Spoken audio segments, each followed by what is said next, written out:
We believe it's a time to build, that the creative imagination and the Christian imagination are mysteriously linked. We want to begin with the yes in Christ, not our own noes. While there is an important role for criticism baptized in a study of what is true, good, and beautiful, it is a means to an end, the basis for wise repair and imagination, not the justification for destruction or erasure. We are committed to keeping orthodoxy and orthopraxy married, taking seriously our job to translate between them. When you come to number 2, it's very interesting. It starts with the phrase, we believe it's a time to build.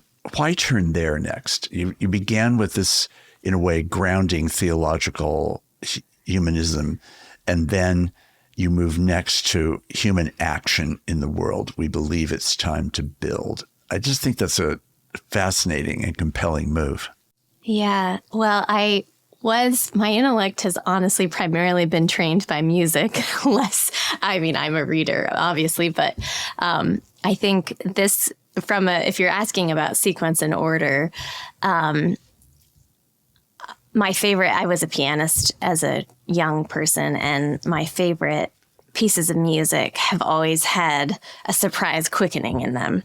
And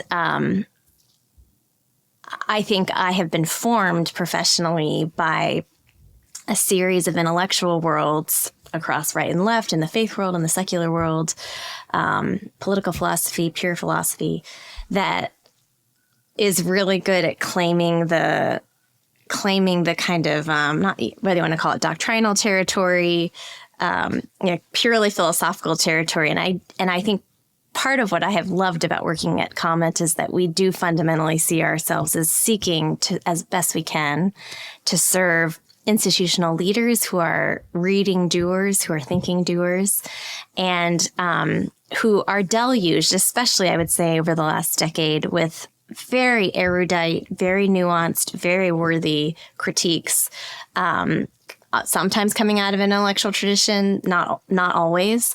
I think sometimes coming out of worthy prophetic and or activist movements, etc. But I somehow wanted to make a link between, I think a lot about human agency, and I think part of what we're trying to do is we believe very much in faith-seeking understanding and people trying to understand as reality as accurately and broadly as they can.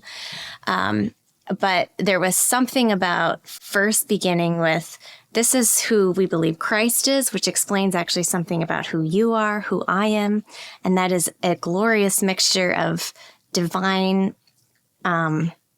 nobility and extraordinary capacity for beauty and truth and goodness, and deep precarity and fallenness and frailty. And hopefully you recognize yourself in that. And then with it, we are called into a co-creative project.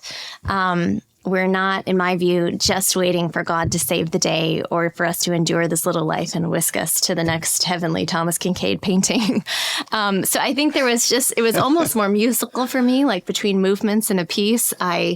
I wanted to have people recognize themselves and then from there feel invited, if not inspired, into co-participation, whether that's in a democracy, in civil society, and then, of course, in a more eschatological sense, trying to pull their oars into building the kingdom. Right. One of the things that strikes me and invigorates, as you say, energizes the statement overall, is that you move from an affirmation of being in article or principle number 1 to really immediately taking hold of human agency that grows out of that being, that it's not just being for its own sake of walking around being in the world, but we are actually agents that are meant to deploy the significance of our being in a faithful, creative, beautiful, and sacrificial way in the world. And that's where you sum that up in part by the phrase, we want to begin with a yes in Christ, not with our own noes. I just think that combination is really powerful. And then you link it toward the end of the principle by saying we're committed to keeping orthodoxy, what we believe, and orthopraxy, what we do, married, taking seriously our job to translate between them. So it's this capturing of the consequences of principle one, it pours out immediately into community. It pours out in individuals. It pours out in agency again, which is actually then meant to be productive and constructive.